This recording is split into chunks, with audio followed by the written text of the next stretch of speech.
É nosso dia, companheiro.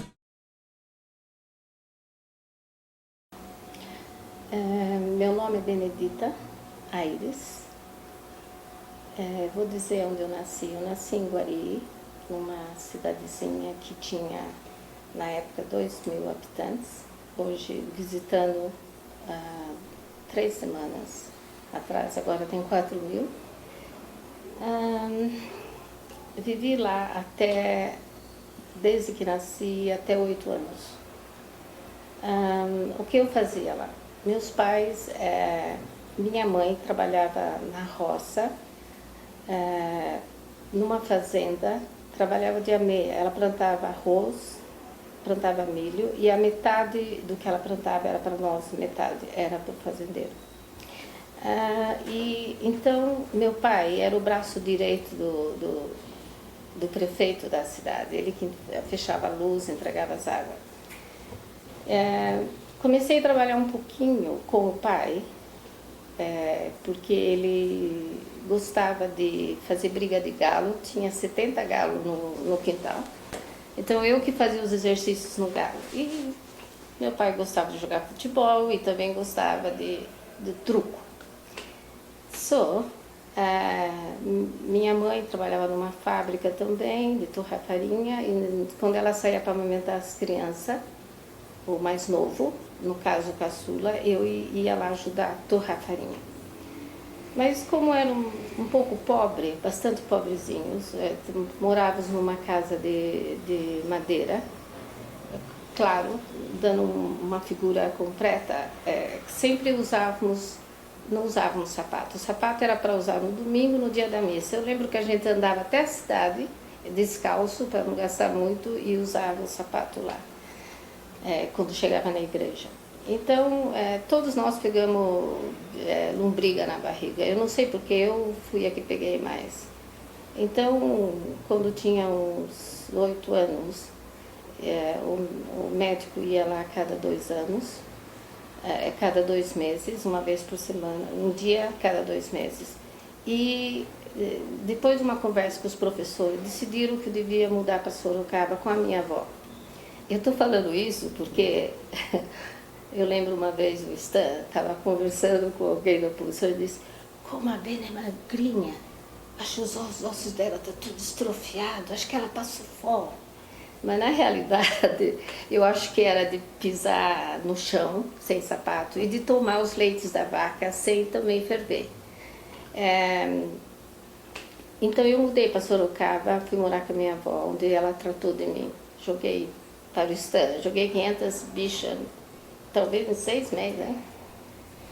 Então por isso toda a oposição sempre conheceu um de 7 quilos.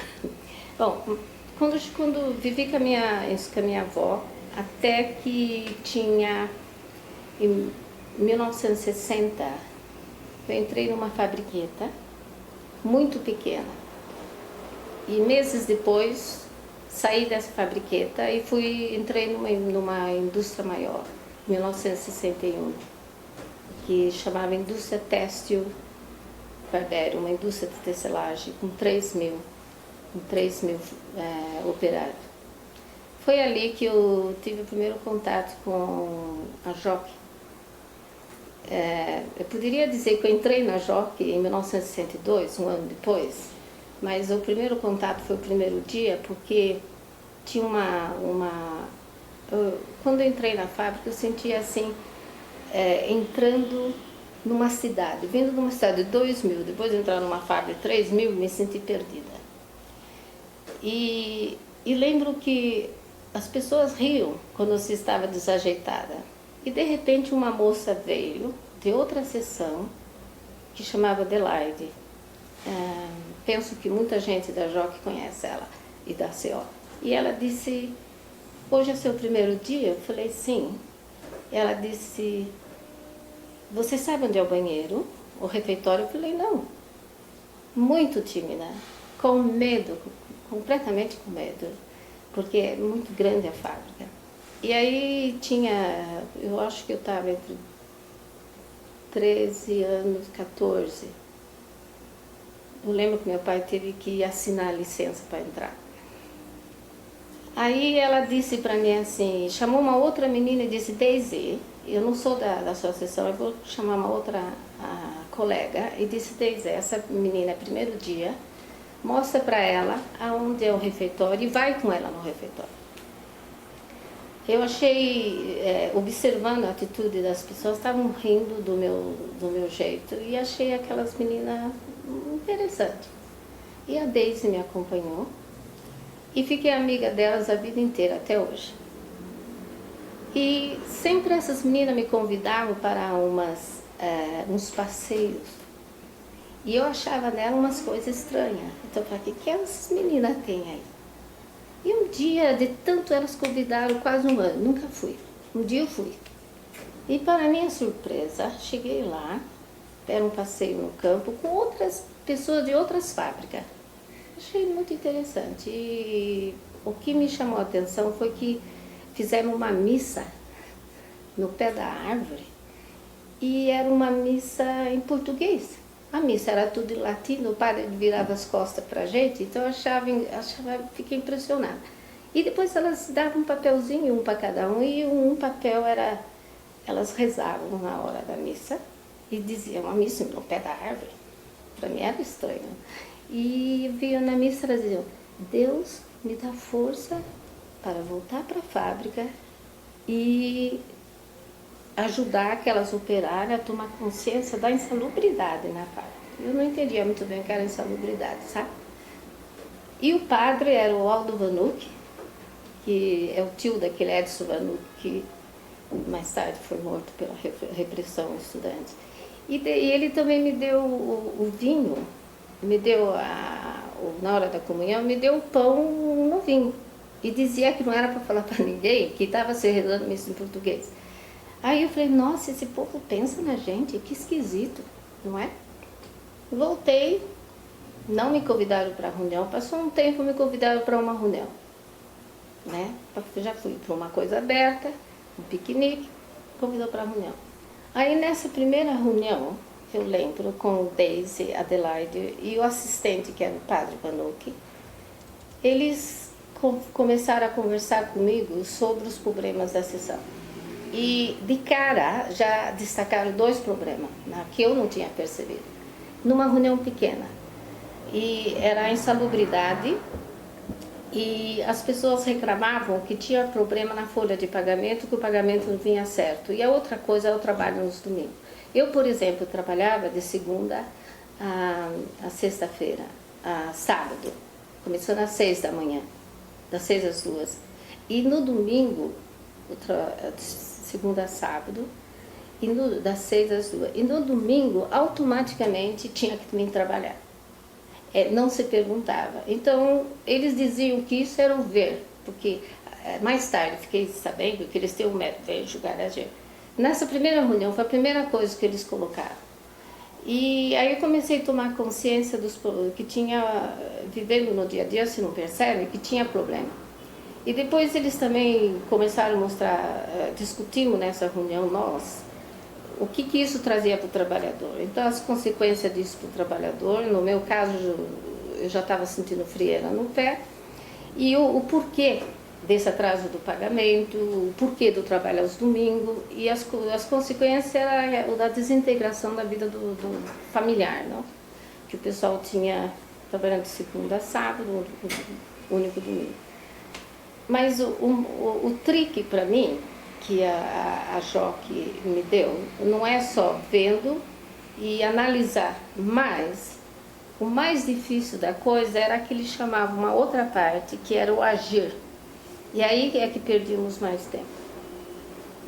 Então uma coisa interessante nessa parte aí era que a Joque dizia assim, temos que fazer, nós 4, temos que fazer o pessoal tomar consciência desses problemas, para que se tomar uma ação junto. Aí tinha a questão, mas como? Como fazer isso? Somos 3.000, somos só 3? Aí a Joque dizia assim, primeiro, uma coisa impressionante, que até hoje me segue, eles dizem, primeiro temos que acreditar que as pessoas podem tomar consciência desses problemas. E eles diziam assim que é possível acreditar porque as pessoas pensam por si mesmo, de qualquer jeito, pode ser errado ou pode ser conservador ou não. E deram um exemplo interessante, eu lembro nessa reunião para mim. Se tiver um acidente de carro, um bater no outro, imediatamente as pessoas, não, aquele foi o culpado, não devia ter atravessado. As pessoas pensam e falam o que pensam, eles têm condição de pensar. Isso foi um primeiro fator. Eles temos que acreditar. E a outra coisa que eles usavam, que eu achava meio estranho, nessa primeira reunião, para mim foi importante isso toda a minha vida, por isso eu estou insistindo. Eles diziam que nós tínhamos que ser pescadores de homem. Isso é coisa da Bíblia, você pescar quê? Então era muito interessante, a Joque falou para mim, olha, não dá para trabalhar com todo mundo, mas você vai ter que pescar algumas pessoas dentro da fábrica. Mas como é que você vai achar isso? Eles diziam, bom, aí eles colocavam a questão das lideranças naturais, que para mim era muito interessante descobrir isso naquela reunião. Quem são as lideranças naturais? Eles diziam, as lideranças naturais é aquele que o pessoal gosta mais, que é aquele que tem que jogar futebol, aquele que o pessoal que organiza, sei lá, vamos tomar o nosso lanche ali na esquina, vamos bater um papo, e o pessoal vai, esse é o líder natural, é esse que você tem que começar a se aproximar. A outra coisa também que eles falavam, que era a comunicação, né? Bom, como é que você vai se comunicar com essas pessoas? Por exemplo, você sabe que numa fábrica você não pode sair da máquina em um minuto que o chefão está atrás de você. Então, eles, nessa reunião eles mostravam que uma forma de comunicar era como todo mundo, nós já fizemos, através do encontro no banheiro e dos bilhetinhos. Então, esse ver, julgar, agir foi concretizado desse jeito. Mas depois, tinha uma outra parte ainda, que é dizer, bom, primeiro você vai transmitir o quê? Você só é liderança se transmitir. Você só vai conseguir passar para esses pescadores que você pescou, que você vai olhar, você só vai passar se você conseguir se capacitar. Então, por exemplo, se o problema era insalubridade, isso envolvia você saber as leis que envolvem insalubridade. Você tem que ver, você tem que ler mais. Então, nós tínhamos que ler mais. Senão vai passar o quê? Vai dizer que tem problema? Problema tem, mas tem que dar um a mais pro cara, né? Tem que dizer para ele começar a perceber mais o quanto que é o grau de insalubridade, o level que a lei permite. Como é que eu diria? O level, por exemplo, toda a sessão tem um grau, um limite de barulho, não é? Então, nós temos que saber o que a lei fala. E se fosse tomar uma atitude, qual o caminho? Através do sindicato, através do processo? Isso era nós quatro tinha que saber mais para transmitir, porque o outro não vai acreditar na gente se a gente não passasse mais. Então, essa capacitação era levada a séria, porque isso transformou para mim numa visão mais classista, foi quando a Joque, eu descobri, eles me levaram para um encontro estadual.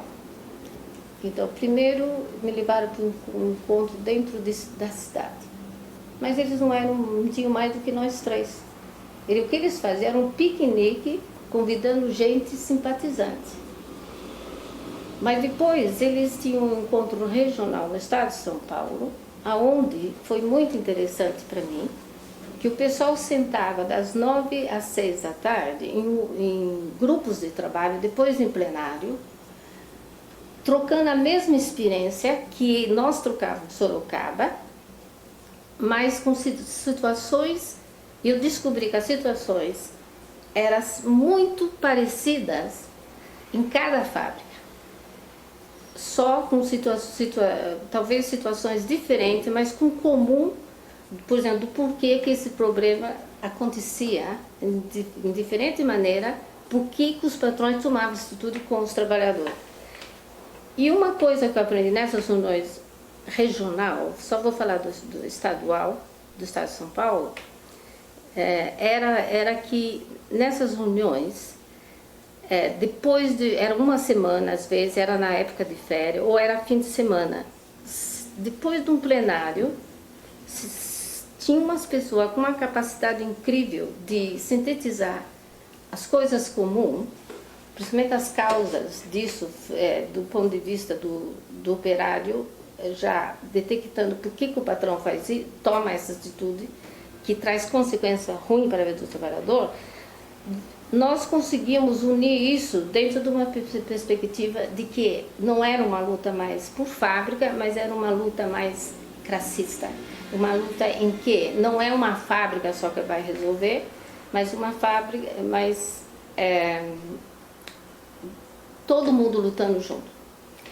E lá, aí nesse caso, tínhamos esperto, por exemplo, no nosso caso, em Sorocaba, Aldo Vanuc, a nível regional, tinha o Padre Antônio Almeida Soares, tínhamos Maria José, que era da Nacional. Depois, esses encontros estaduais se repetiam a nível nacional, a nível latino-americano, internacional. E cada reunião que eu fui, seja a nível regional, estadual, nacional, que eu fui, tinha essas pessoas espertas que, dentro desse processo de workshop e de plenária, aonde conseguia pegar essas experiências e traduzir e botar nós analisando junto como o sistema funciona. Então ali eu penso que eu cresci bastante dentro de uma consciência mais classista, tá? Então não sei, e esses encontros o nacional foi o que mais deu o maior caráter. Quando, por exemplo, a Angelina do Sebrae, hoje no Rio, a Maria José estava no Nacional, a mulher do Eli Stein, Padre Agostinho Preto e o Antônio Almeida Soares. E com isso, eu penso que eu cresci, eu acho e eu sei que eu cresci numa luta de classe, porque os companheiros que estavam comigo, como o João Joaquim da Silva de Osasco, o Joaquim Miranda, e o Negão de Osasco, o João Joaquim, eu estava com ele. E eles já estavam assumindo coisas muito mais avançadas. Então eu acho que eu fiz questão de mostrar esse processo regional, nacional, onde desembocava num estudo muito mais sério. Depois disso, em 1900, no Barbério, nessa indústria, nós já estávamos atacando a questão da salubridade, como já falei, o salário do domingo, o trabalho no domingo. Chegou uma época, nós decidimos, observando nessa reunião, decidimos atacar como primeiro o trabalho aos domingos. Nessa reunião a gente viu que tinha um clima, à medida que íamos conversando, mas tinha uma outra coisa que eu esqueci. Sempre tínhamos, a reunião tinha que ser clandestina, não era aberta para a fábrica, para o resto da fábrica, e tínhamos uma outra tática com o pessoal dedo duro, que era isolar os pessoal dedo duro, não deixar de jeito nenhum eles saber o que estava acontecendo. E chegou numa época que nós tomamos a primeira atitude, que foi acabar com o trabalho aos domingos. Como é que fizemos isso? Com esse trabalho que eu já te falei, nós conseguimos avaliar que dava e decidimos que um domingo não íamos trabalhar. E a caldeira virou da noite anterior, com mais ou menos 70% do pessoal não foi trabalhar. Depois disso, o patrão, no próximo domingo, em vez de anunciar amanhã normal, ele vinha com papel e perguntava: vocês querem trabalhar domingo? Bom, logo em seguida ia ter eleição sindical. E o sindicato, os caras, a chapa que entrou tinha como presidente Luiz do Patrocínio, e secretário Luiz do Patrocínio Fernandes, e secretário José de Matos. tesoureiro José Caetano de Arantes. Eu entrei no sindicato na minha gestão em 1967 e fiquei 3 anos depois. A razão que eles souberam que nessa fábrica tinha um movimento, que foi as paradas domingo, e que tinha uma pessoa lá que talvez era meia popular, e convidaram eu para entrar. Na reunião da JOC, nós discutimos e eles decidiram que eu devia entrar. Eu entrei, fui eleita e depois, mais tarde, descobri que uma das razões que o sindicato quis que eu entrasse era porque era a fábrica, o Barbero, além de ser uma fábrica grande, ela tinha quase 80% sindicalizado. Então, era muito importante. Aliás, eram 3 grandes fábricas em Sorocaba, Mitidério, Barbero e Santa Maria. Fui eleita e imediatamente eu fui eleita e entrei como suplente do Conselho Fiscal. Naquela época só ficava eleito o presidente, secretário e tesoureiro e o resto, naquela época só ficava liberado no sindicato o presidente, secretário e tesoureiro. O resto ficava normalmente na fábrica, mas tinha imunidade e não podia ser dispensado. Imediatamente, assim que fui eleita, começamos a atacar o problema da insalubridade. E aí dependia do sindicato, tínhamos que conversar com ele. E, para minha decepção, o sindicato fez corpo mole e, nas reuniões, começou a tomar uma linha mais assistencialista, que é emprestar dinheiro, e morreu o sindicato em termos de luta, e só abria em novembro para discutir aumento salarial. Então a minha situação ficou meio esquisita. Eu fiquei numa situação um pouco difícil, porque o pessoal diz: a gente votou em você, não é? E o sindicato desaparece. Então eu tinha uma situação delicada, mas aí a JOC começou a desenvolver uma outra ideia, e que eu também descobri que o sindicato somos nós. O sindicato não é 12 lá na direção do sindicato. Então começamos a desenvolver essa ideia na fábrica de começar a empurrar o sindicato para assumir os problemas. Mas de que jeito? Nesse meio tempo aconteceu uma coisa interessante em Sorocaba. Estava entrando eu não entendo bem, mas eu acho que o governo estava abrindo o caminho para o capital estrangeiro. Então começou a entrar a fibra sintética, o rami, onde não passa, e o linho, o nosso era linhão. E a fábrica começou as 3 fábricas, não foi só a minha, as 3 grandonas, Santa Maria, Mitidério e Barbero, começaram a atrasar o pagamento. Eles começaram a pagar pendura um.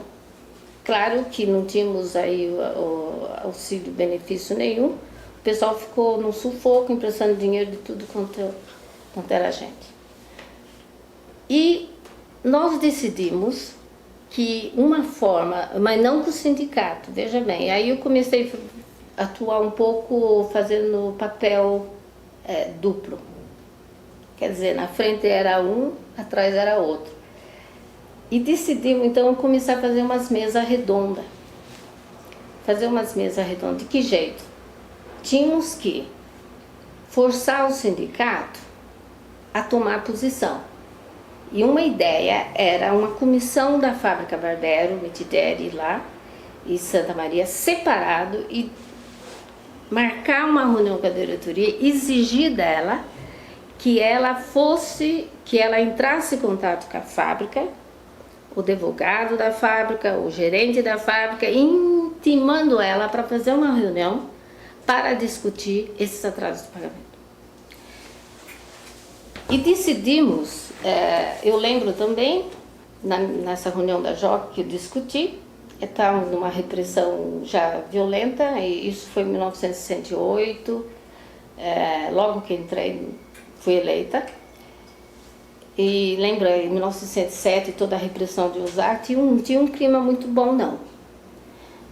E decidimos que, como eu tinha menos de 10 anos, o rapaz da Santa Maria, Mitideri, tinha mais de 10, depois de 10 anos podia mandar embora, que a Santa Maria entraria primeiro, e o Mitideri depois eu.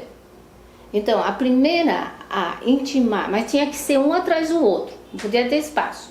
Então, o primeiro que intimou o sindicato, que telefonou, e foram assim 10, 15, depois do trabalho, pedindo que ele marcasse uma reunião com a diretoria da fábrica e para dizer o que está acontecendo. Então fizemos Mitideri primeiro, Santa Maria primeiro, Mitideri segundo e Barbero terceiro. Aí o sindicato ficou todo contente, né? Porque ele acabou de entrar, tinha uma movimentação na fábrica, ele topou logo, marcou tudo. E foi feito no Fórum de Sorocaba. E tinha um advogado acompanhando, o doutor Antônio Moreno. Só que na minha, que sem querer eu criei um pequeno problema. O advogado que veio disse que ele tinha recebido na noite anterior uma ajuda do exterior, que eu não entendi bem direito, e que imediatamente, na próxima ano, ele ia pagar todo mundo. E todo mundo concordou. Só que, de repente, eu falei para ele, falei pro pessoal, mas vocês confiam nisso? Sabe que não tem que botar isso por escrito? Aí ele se desbaratinou, ficou bravo e o povo sentou de novo. Aí teve que passar um documento por escrito.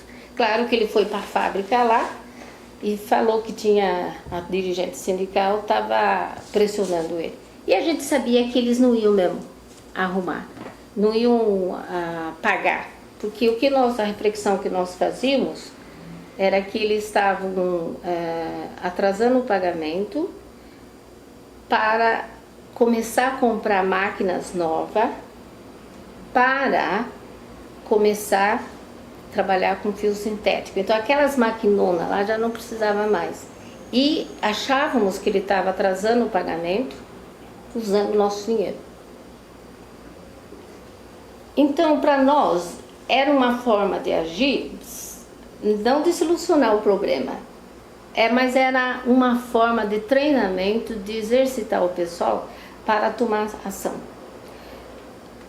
Ao mesmo tempo que isso estava acontecendo, a gente também decidiu ir na reunião sindical e o sindicato tinha uma proposta de aumento do salário e nós discordávamos. Só que nós não estávamos organizados, que não é fácil pegar lá o microfone e dizer daqui, de agora eu falo. Na primeira reunião passou, mas na segunda nós entramos e delegamos algumas pessoas para falar. E quando as pessoas falaram, isso assustou o meu sindicato. Assustou, ficou bravo, começou a tomar, era um toma-toma de telefone da mão das pessoas, do microfone da mão das pessoas. O cara deles, da Santa Maria, conseguiu falar, mas ninguém mais conseguiu falar. E nesse momento que ficou um rebuliço de não deixar as pessoas falar e não autorizar tomando o telefone, quando viu que o pessoal fez uma contraproposta ao que ele propunha de aumento, o pessoal começou a gritar, Bene, fala, Bene, fala. Lembra, eu estava fazendo assim 2 papéis. Aí eu tinha que falar e dizer que apoiar a proposta da Assembleia e não da diretoria. Claro, eu era da diretoria. Logo em seguida que isso aconteceu, então eles, o primeiro passo, eles estavam contentes com a mesa redonda, parecia um sindicato progressista para massa, De repente o pessoal pega lá, ele pega desse jeito, eles não gostaram. Eu não sei o que aconteceu. Logo em seguida eu fui trabalhar, tudo aconteceu dentro do ano, logo depois da minha eleição. Eu fui trabalhar e de repente o chefe disse: Benê, não é para você ficar na fábrica, é para você ir embora. Aí eu falei assim, mas o que aconteceu? Ele falou: nós não tem que falar nada para você. Se você não está contente, lembra que eu entrava às 6 da manhã, você vem e fala com a direção da fábrica. Aí eu fui para casa, mas antes de sair da fábrica, eu fui para o banheiro, ele falou: pega todas as suas coisas. Ainda tinha mais 2 anos de sindicato. Pega todas as suas coisas e vai embora. Aí eu falei: tudo bem. Mas quando eu saí, não sei porquê, eu fiquei um pouco assustada, não estava preparada, tinha dois militares lá esperando fora do banheiro. Então a fábrica toda olhando, a minha seção toda olhando em mim, e acompanhei eu até fora. Eu não tinha resistido. Aí eu fui para minha casa, almocei, sem preocupação nenhuma de ir para o sindicato, porque o sindicato não fazia nada mesmo. E quando foi, isso aconteceu de manhã, quando foi umas 3 horas, fui no sindicato. Quando cheguei no sindicato, que eu abri a sala, a porta assim, nossa senhora, eu levei um susto, tinha lá umas 30 pessoas, tudo jornalista de Sorocaba, tava lá. E a diretoria lá: nós estamos esperando você. O que aconteceu, né? Aí eu coloquei para eles falaram que uma pessoa do almoxerifado da fábrica ligou para o sindicato e disse o que estava acontecendo. Então eu expliquei e um jornalista ia fazer a matéria, ia colocar em todo o jornal de Sorocaba. Aí não saiu. Eu não entendi, estava esperando eu lá, não saiu. Aí o sindicato falou para mim no outro dia que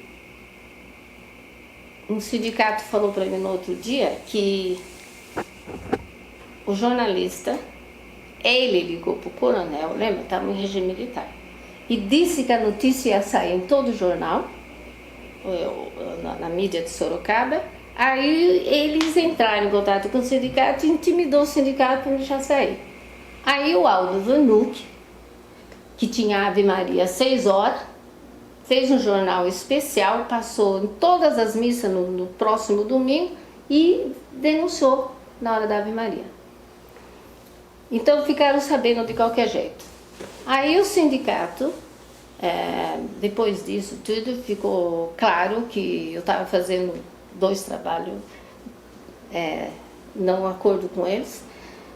O Luiz do Patrocínio, o presidente, me chamou e disse para mim assim, que ele sabia que eu viajava todo o estado de São Paulo, só que ele não sabia o que eu fazia. E ele disse que achava que eu estava ligada a um grupo político mais forte.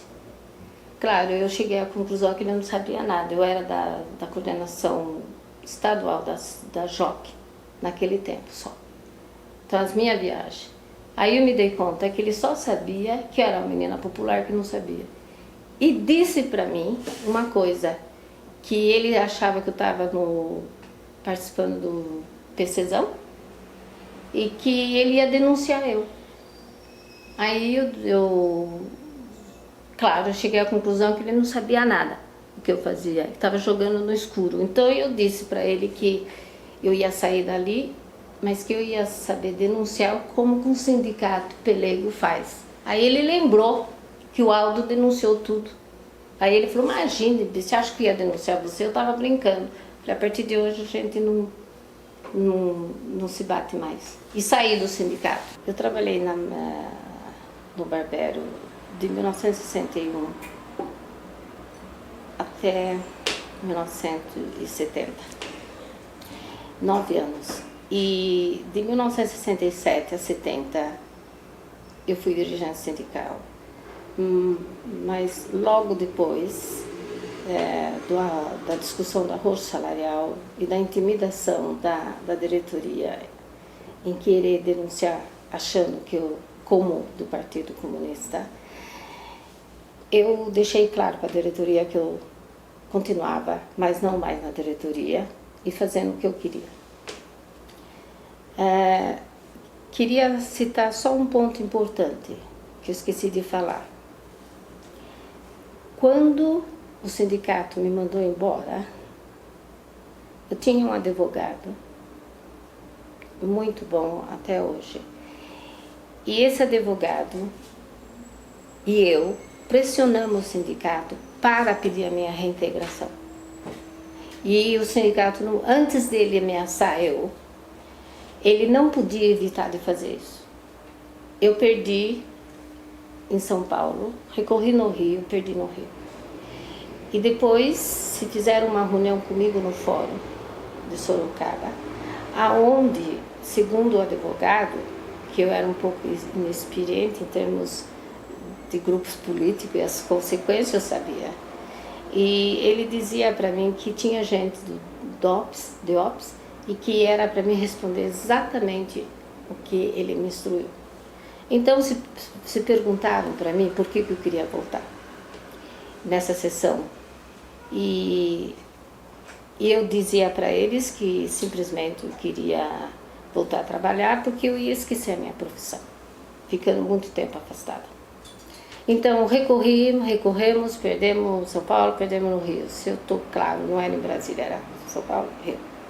Depois uma sessão em Sorocaba, fechou o negócio, eles disseram: a firma não atrapalhou essa menina em nada, ela pode muito bem continuar desse jeito, pelo contrário, a firma está pagando o pagamento dela cada mês. Bom, isso ficou 2 anos.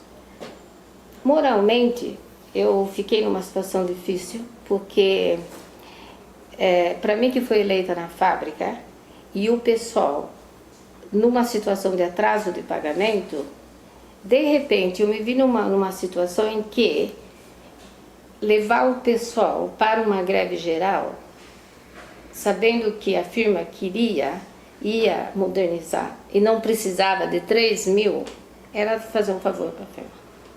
Então tínhamos que ter um jogo de cintura muito delicado para não jogar o pessoal numa situação. Por outro lado, fiz uma reunião com o pessoal da fábrica, onde eles disseram para mim que se eu não pegasse o meu salário, isso foi discutido, não ia para o bolso dele, e que eu devia receber. Então oficializei com o sindicato que tinha 2 anos para fazer o que eu queria e concorrer contra ele. E organizamos uma chapa de oposição, infelizmente não fomos na frente, porque o cara que estava encabeçando a chapa, ele foi casado, largou a mulher e veio toda aquela história fresca lá de que o homem deixou a mulher passando fome. Eu decidi não concorrer. E fechou. A chapa não foi para frente. Aí eu estava bastante queimada em Sorocaba, e decidi, e não tinha campo para trabalho. Uma outra parte importante é que essa fábrica que eu trabalhava tinha 2 fábricas, e do outro lado estava meu pai e 3 irmãos. Então meu pai sofreu um monte de pressão para botar pressão em mim, porque achava que como filha o pai podia dizer: sai da fábrica. Inclusive eles diziam: sai da fábrica, antes de chegar a afastar eu. E eu resisti que não. Bom, depois disso eu esperei 2 anos, fazia reuniões com o pessoal, apoiando, e só quando acabou a minha gestão, as fábricas demitiram. Sorocaba, historicamente, a história é de tecelagem. O Rami entrou, despediu gente, o pessoal que da Santa Maria foi preso dentro da fábrica, do Mitidelli foi preso.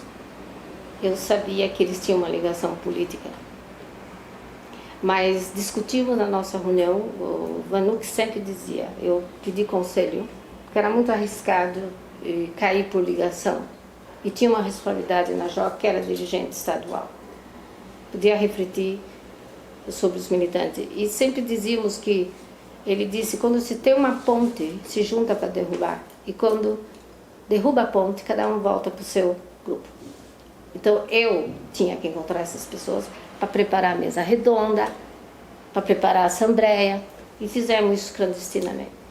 Então o sindicato, na realidade, quando ele ameaçou ele tinha um cheiro, mas eu nunca pertenci. E as viagens que ele achava que era do partidão, era da JOC, que estava na direção estadual. Quando chegou, depois fui para a direção nacional da CO, Ação Católica Operária, e vim para cá, para São Paulo, em 1970. Imediatamente fui morar com a Santina, Padre Antônio Almeida Soares, e o Vitor tinha acabado de sair da casa.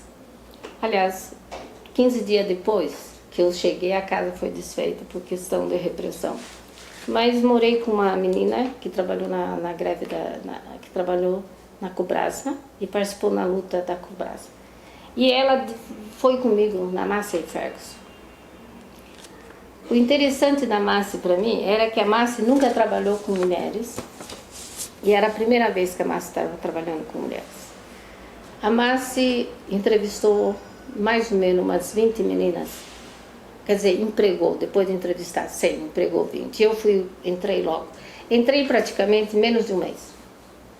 Só que a Massey, é interessante colocar algumas experiências na Massey, depois eu entro na oposição. A Massey foi uma experiência interessante, porque para mim foi uma das firmas mais inteligentes que eu já vi. Ela não empregou as meninas logo, mas ela ficou anunciando para a fábrica toda que ia entrar umas meninas. E por quê? Depois um chefe me colocou que depois de 10 anos ou menos, só homens trabalhando na produção, eles estavam um pouco desmoralizados, fediam, não trocavam macacão todo dia, toda semana. E lá na direção da firma, acharam que umas mulheres iam moralizar a sessão. E o mais engraçado foi que ela foi anunciando, e os homens, quando é que vai começar? Peraí, vai vir. E aí passava, mas não vai começar ainda? E ele me colocou que, à medida que eles iam perguntando, e eles demoravam um pouquinho, já notaram que os caras vinham já com macacão limpo.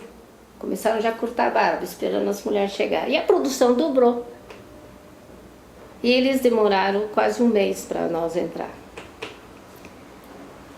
E teve um problema interessante, que assim que nós entramos, a Massey tinha, então, primeiro, moralizar a sessão. A produção dobrou. E a segunda era que a Massey, o Hélio sabe disso, era a grande família Massey Ferguson, não é? Então, Natal, primeiro do ano, todo mundo saía, milhares de tratorzinho, canetinha. Antes trabalhou na Massey Ferguson, só faltava botar o nome na criança de Massey Ferguson. Então era uma firma que é muito difícil de desmascarar. Inclusive, fiquei impressionada que na pintura os caras bebiam leite, tomavam leite, os caras que pintavam o trator com aquela roupa que suja, depois tinha que jogar fora, e a cara coberta, eles tomavam leite. E eles disseram para mim que a Massey fez uma reunião onde disse para eles, foram conversando e dizendo assim, quem que já não sentiu uma dor de barriga? Bom, todo mundo sentiu. Quem que não sentiu uma queimação aqui? Todo mundo sentiu. Então, e foram caçando eles de um jeito que chegou assim, então a gente toma o leite e às vezes sai uma coisa suja, vai no estômago, em vez de dizer lava a mão primeiro, né? Então o leite acabou sendo mais mal do que bem. Então concordo que tem que tirar? E assinaram. Então eu achava isso muito inteligente. A jogada das mulheres, as coisas que eu fiquei sabendo. A outra coisa, que para formar essa grande família junto, a Massey fazia uma festa. Uma vez por ano, na sexta, sábado, domingo, saía todo mundo ia para uma chácara, onde eu nunca fui, mas eu sabia que aquilo era a jogada. onde o pessoal se socializava. E todo mundo voltava, né? Porque tinha comida boa, churrasco, né? E eu decidi não ir. Mas aconteceu uma outra coisa. Quando nós entramos, os chefes de sessão, todos os chefes, começaram a fazer uma coisa muito interessante.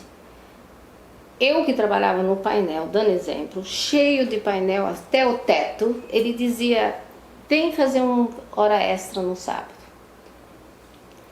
Aí a gente, mas por que, Masao, o japonês? Por que fazer? Não, você só vem, não precisa fazer nada, fica aí. Aí nós vimos. Eu tinha medo de perder o emprego, né? Todo mundo era novo. E quando eu chegava lá no painel, a gente, né, praticamente ficava tomando café e comendo banana, né? O dia inteiro. Até meio-dia. E meio-dia era uma só horinha.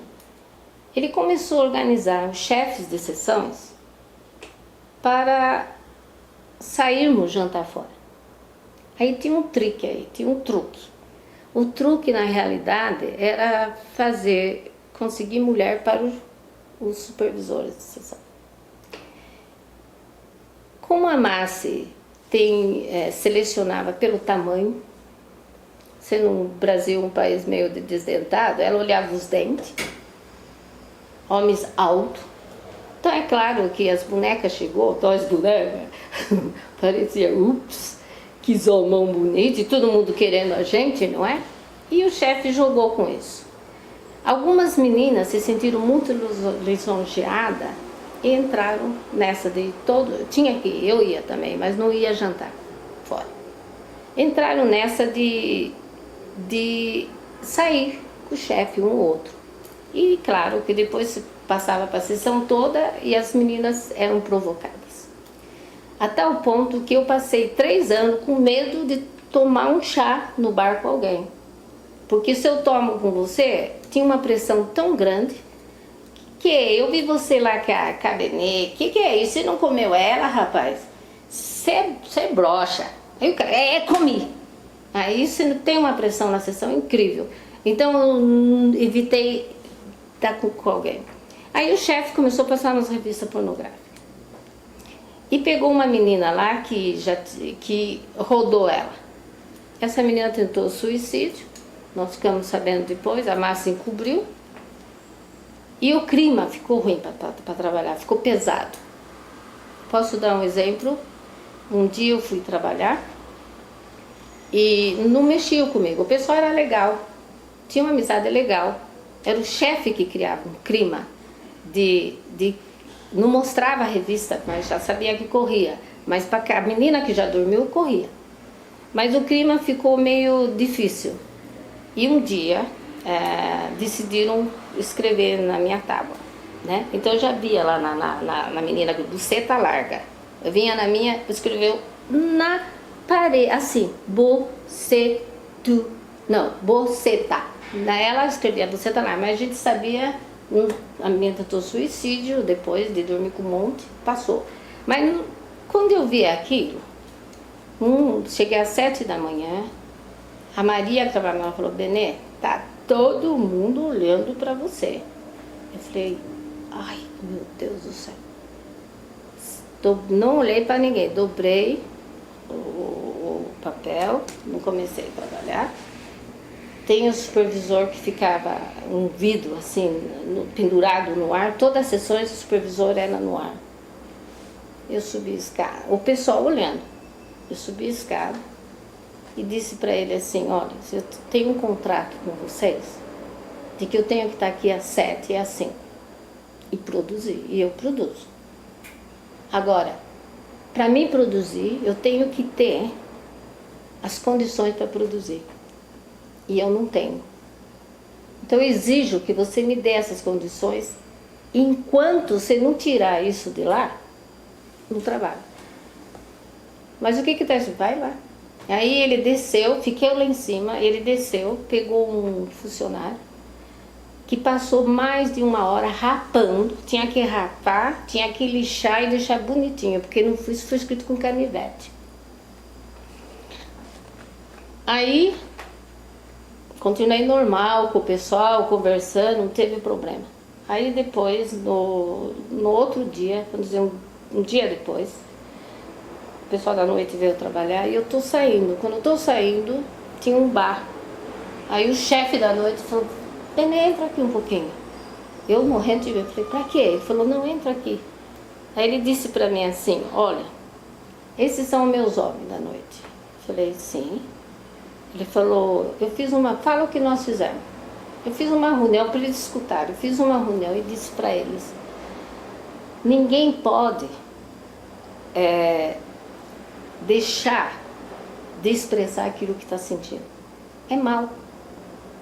Vocês podem falar de quem vocês quiserem. É bom. Mas eu vou te dar um quadro negro, escreve tudo aqui, tudo que vocês quiserem. Mas no fim da noite, no fim do dia, você apaga antes do pessoal chegar. Não foi? Então, eu quero dizer que nós fizemos tudo isso, criou uma situação chata para os caras, claro que eles não deviam escrever.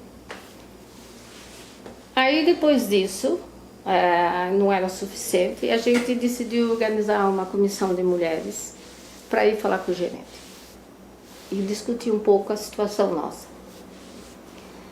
Só que eu não ia.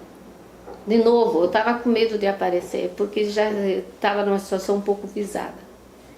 Então tiramos a comissão e disse, vai lá, marca um papo para as 2 horas.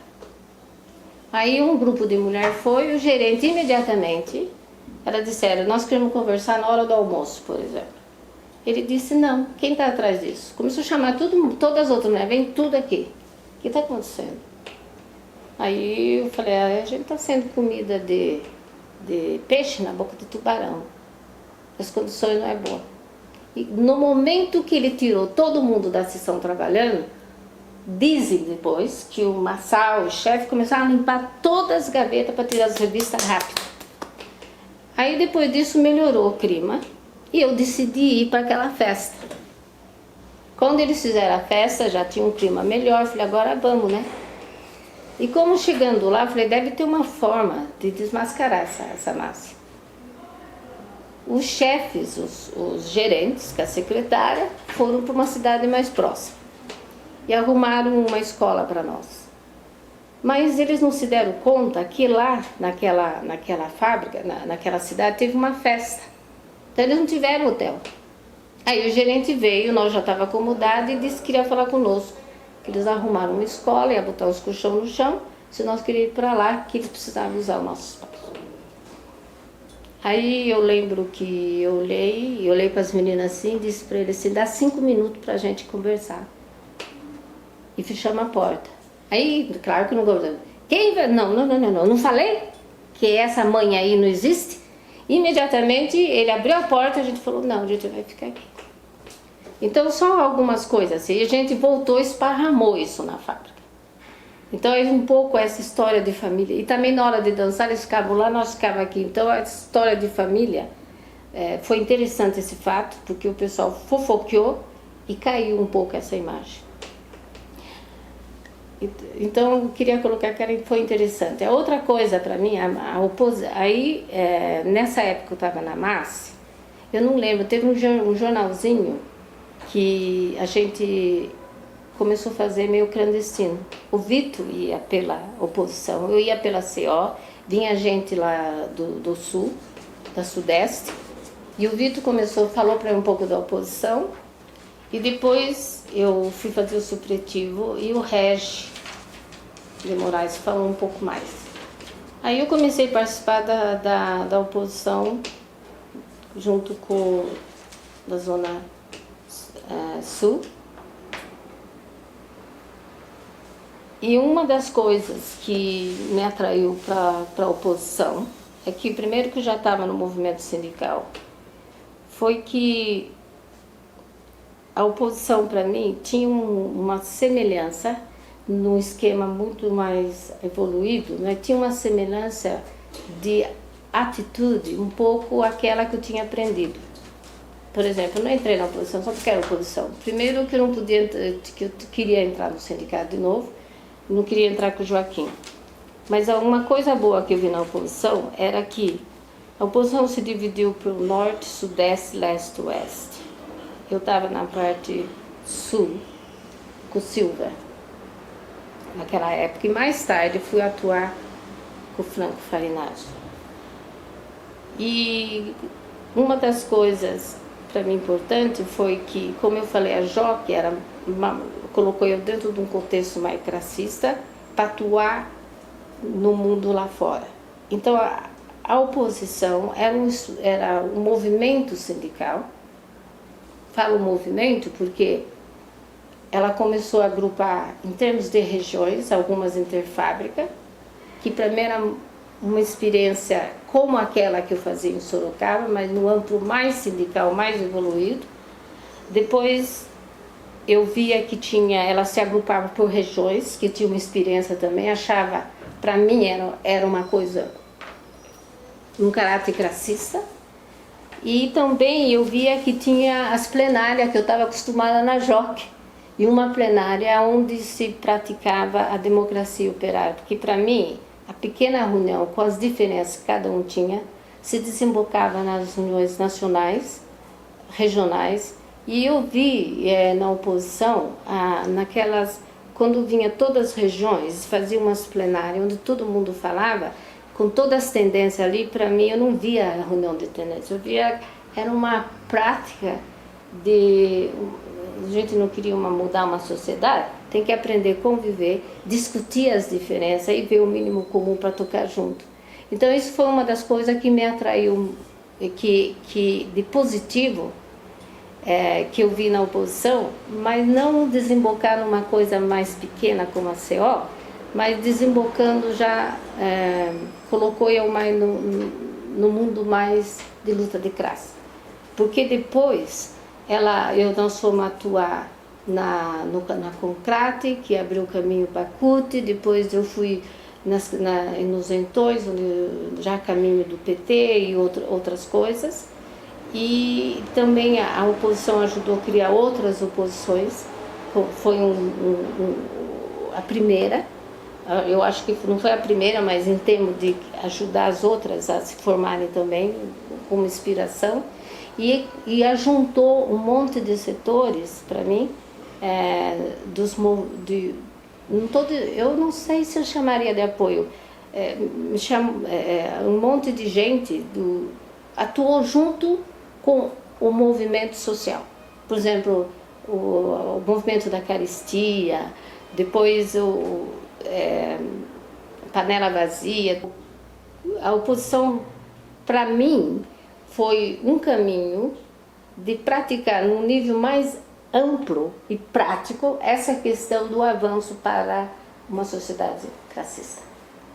Então, como que eu aprendi isso? Quando eu fui nos Entões, nos outros nomes aí que não lembro, na construção do PT, eu fui. E ali tinha debates, e desembocou e se criou um partido da classe trabalhadora. Pode estar cagado hoje, mas criamos. E depois eu também era muito impressionante de ver, por exemplo, que isso tinha consequência no movimento. Nós estávamos na fábrica, mas no movimento que, consequentemente, era atingido. Por exemplo, se você ganha pouco salário, a dona de casa tem que ser economista, né? Para conseguir aquele salário. E, de repente, tinha uma unificação através do movimento das mulheres. Custo de vida. Custo de vida. Então, e de repente, o pessoal, estudante, que já não é a oposição, já o movimento estudantil já estava organizado em vários momentos. E, por exemplo, o Regi, para mim, eu considero que ele aprendeu lá no movimento dele, mas ele veio engrossar junto com a gente de várias maneiras, e como Nadine e outros, engrossando ativamente, como as mulheres na casa, uma luta classista. Eu não chamo eles muito de apoio, porque para mim é um grupo engrossando junto. E porque durante o tempo todo estava atuando, porque uma coisa que a JOC falou, que a CO mostrou, quando ele falou acreditar nas pessoas, e nós sabemos disso, que quando você acorda, você não dorme mais. É melhor não acordar, né? Porque onde você está? Eu, por exemplo, quando fui para a Inglaterra, eu sentia assim mal. Mas de repente, nós fundamos o Brasil Network lá, uma organização junto com a TAI, e de repente eu comecei a dizer, não, Bené, a luta é internacional. Onde você está, você tem que atuar. Isso me relaxou um pouco. Então, depois fui participar da Unisan, no maior sindicato de Londres. Depois eu puxei todas as lutas, as demonstrações contra a guerra, estava na banda, tocando na frente, e hoje eu sou associação de moradores lá. Então, da onde que eu aprendi? Foi nesse processo. Que aonde você está, você não consegue fechar o olho, você não consegue fingir que não vê, entendeu? Então, para mim, quando eu saí de Sorocaba, era mais pequenininho, caí aqui na oposição sindical, mas a oposição estava, naquela época, o maior sindicato da América Latina, o maior sindicato do Brasil, a menina do olho do regime militar e o pelegão de Joaquim dos Santos lá. E o militar ainda em cima da gente. Então, puta merda, enfrentar isso era muito maior. Mas se não tivesse passado a JOC, a CO, porque as minhas reuniões, quando eu ia com o Joaquim, fazer reuniões nacionais, era clandestino. Chegava em Nova Iguaçu, não podia dizer onde estava. Meu pai morreu, foi enterrado e não conseguiu descobrir onde eu estava, porque não podia dizer.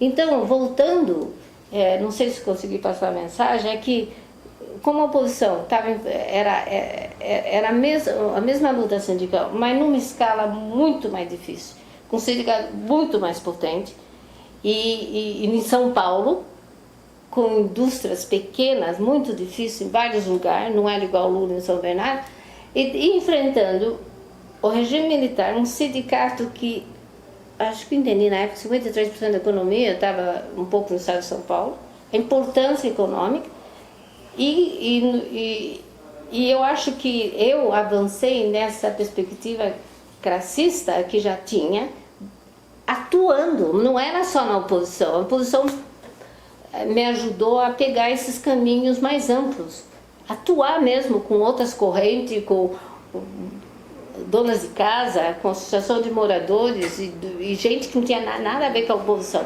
Inclusive, um dos caras que mais me ajudou, e uma crítica que eu falei à oposição, mas não é bem crítica, é que nessa correria, hoje eu entendo, que era difícil dar até atenção para as coisas mais pequenas. Porque eu lembro que na massa eu passei umas dificuldades por caramba. E se não fosse o Regi, teve momentos que eu estava, como diz minha mãe, numa outra situação de Sorocaba. Por exemplo, entrou um rapaz na massa que disse que era da JOC, não sei que estado, não lembro agora. E ele começou, como eu falei, tem que conviver com todas as correntes, não sei de onde ele era, mas alguém disse que era para encontrar eu lá. Começamos a atuar junto. Em determinados momentos, ele tomou uma atitude muito assim, mais rápida, mas se mostrando muito, querendo nos doutrinar. E doutrinar parece bispo falando. O que aconteceu foi o seguinte, eu estava mais assim, escondida. Mas comecei na casa dele, fizeram até o nosso casamento. Eu comecei a conhecer a mulher dele e tudo. E um dia, ele disse pra mim, eu estava muito atenta, porque cair por ligação é uma coisa, agora participar, você sabe se defender. E um dia eu fui na casa dele e de repente leram tinha um casal lá. Leram pra mim lá, senta aqui, quero falar com você. Leram todo o manifesto do Partido Comunista. Pois é, nós estamos para ir embora, temos que cair fora e queremos uma pessoa para assumir. Aí eu peguei, que não tinha lido nada daquilo, eu falei, o que você acha que falaram aí? Eu falei, eu acho bom, eu acho que tá certo. Agora, eu nunca li antes. Se eu posso levar para mim ler, já pensando no Régio. Aí, eu te volto para você em 3 dias. Eu tinha urgência. Aí eu peguei o papel, li e voltei pro Régio. Falei, Régio, ele falou, esses caras são irresponsáveis, né? Nem deviam chamar você e abrir assim. Você pode até amanhã ser preso e entregar todo mundo. E quando eu voltei, os 3 lá de novo, eu falei, olha, eu agradeço a confiança que vocês têm em mim, mas eu acho que eu não posso. Eu não tenho as condições de assumir, porque eu não conheço nada e até é perigoso repetir a coisa. Nós tivemos uma briga lá, porque eu acho que o cara da Massi já tinha claro e convenceu que já tudo bem, a Benê é tranquilo. Então tiveram uma briga e eu caí fora, deixei eles brigando. Não entendi nada. Bom, a Márcia despediu esse rapaz, ele foi preso na fábrica, foi noutra fábrica, tiraram ele preso dentro da fábrica. Numa outra fábrica, no Campo Limpo.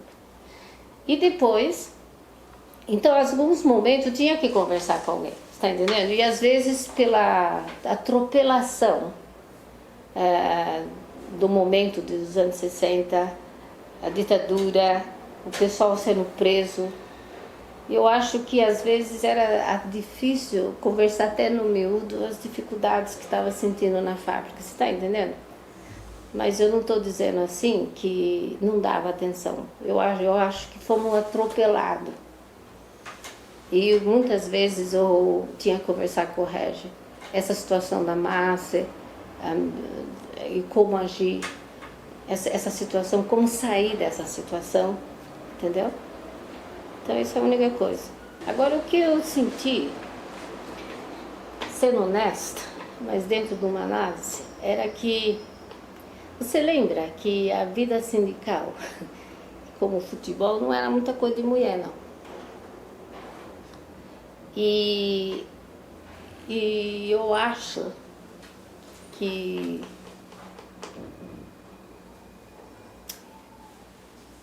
dentro do movimento da oposição, como dentro do sindicato que eu participei,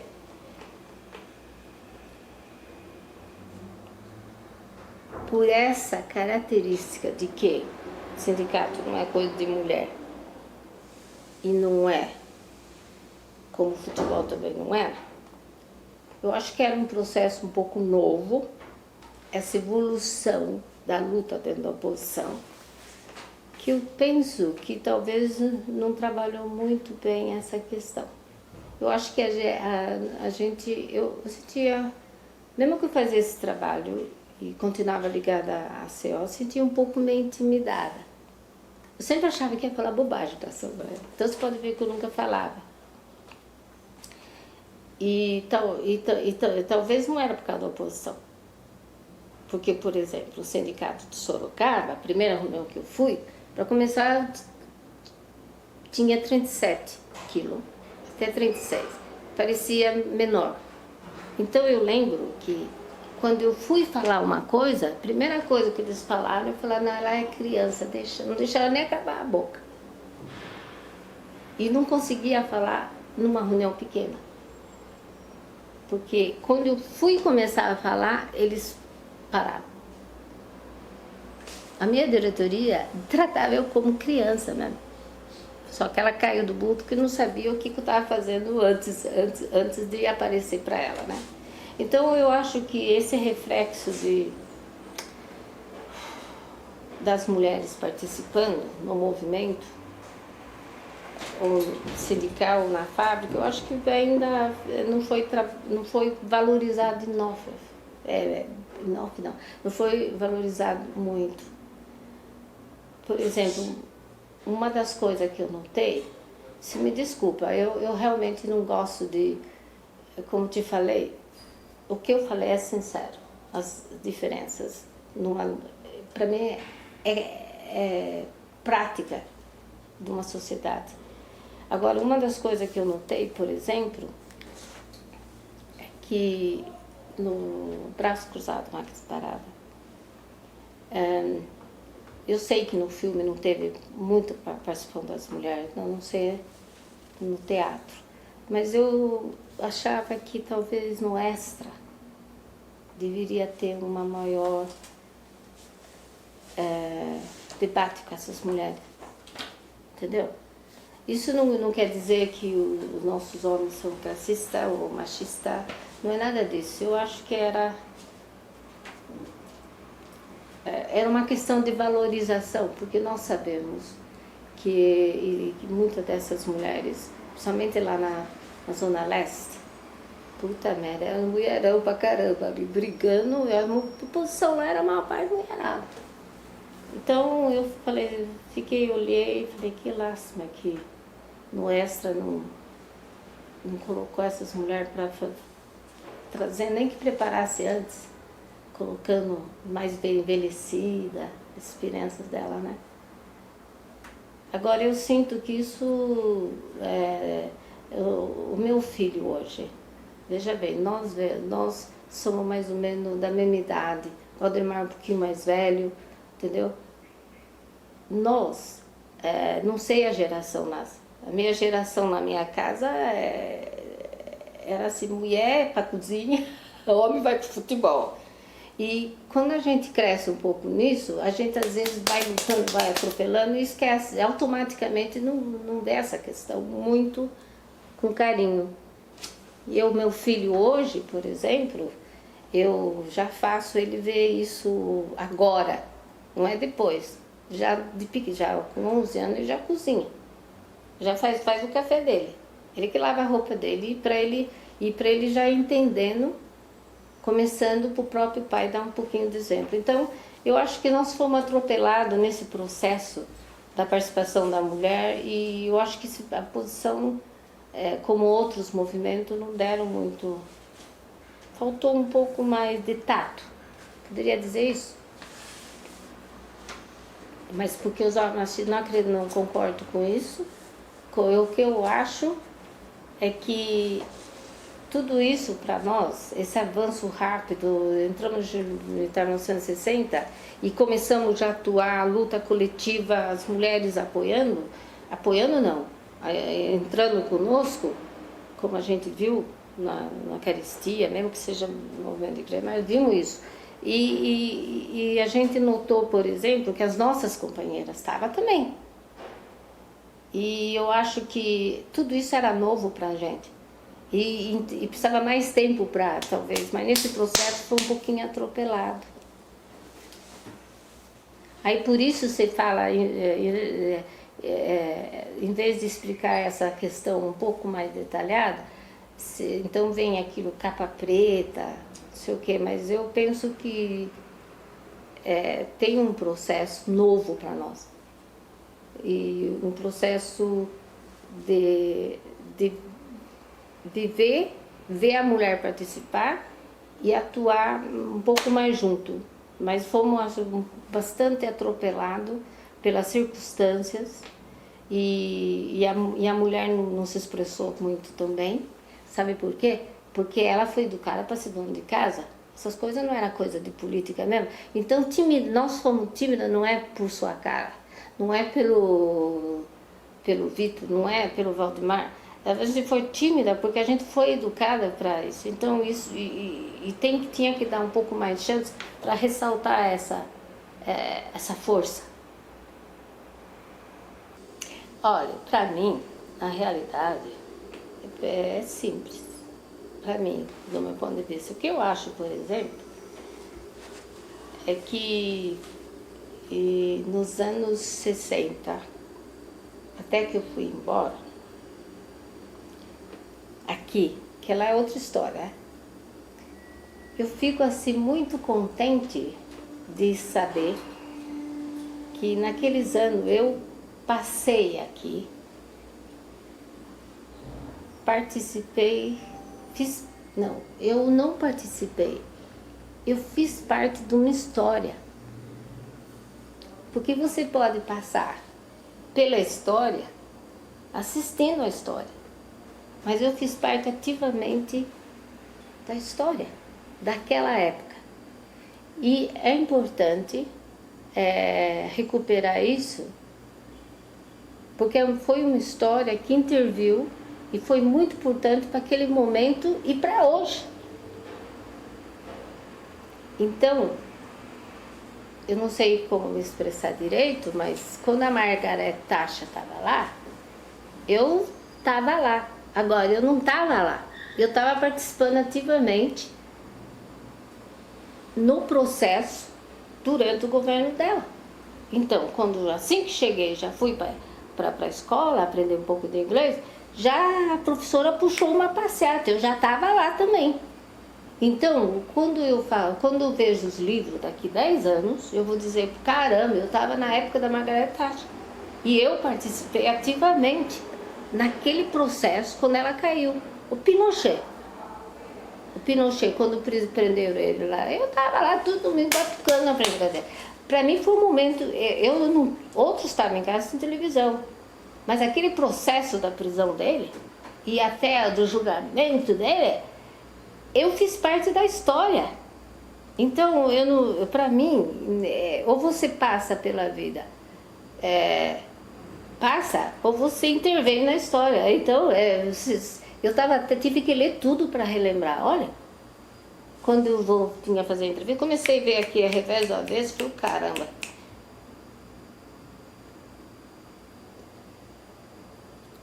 Então, por que recordar isso? Porque intervimos na história, participamos na história, intervindo ativamente. E criamos a história. Não é que criamos, não criamos. Nós participamos naquele momento e avançamos na história. Em vez de passar aquele momento passivamente. Então, para mim isso é fundamental. Por exemplo, eu estou louca para mostrar isso para os meus filhos. E quando eu disse para você que indo para a Inglaterra eu estava assim, com bastante conflito, e quando você acorda, isso que a Joque fala, quando você acorda, você não dorme mais, caí lá já estava de novo. E, enfim, e hoje eu posso dizer para você, eu até brinco com o Cris, você estava fazendo faculdade de história, estudando história, eu estava fazendo história lá, você está estudando o que eu estava fazendo, entendeu? Então hoje lá, teve momentos que vocês estão aqui e eu estou passando outros momentos interessantes, intervindo. Então, lá, quando começou o Tony Blair indo para a guerra, não é? Eu estava lá de novo, quando fizeram a G8 Meet, estava em Praga, junto com outros companheiros intervindo na história. E hoje eu estou no outro movimento lá também, Associação de Moradores. Então, o importante para mim é recobrar a história daquele momento que você está participando ativamente. Você não está passando passivo, assistindo. Essa é a grande diferença. E construindo, né? Se hoje imagine se tem o PT e tem a CUT. E se não tivéssemos criado, como é que você ia saber? Você acha que isso hoje não criou um outro nível de debate? Hã? É como ter filhos. Porque não teve, mas se não tem, como é que você vai saber?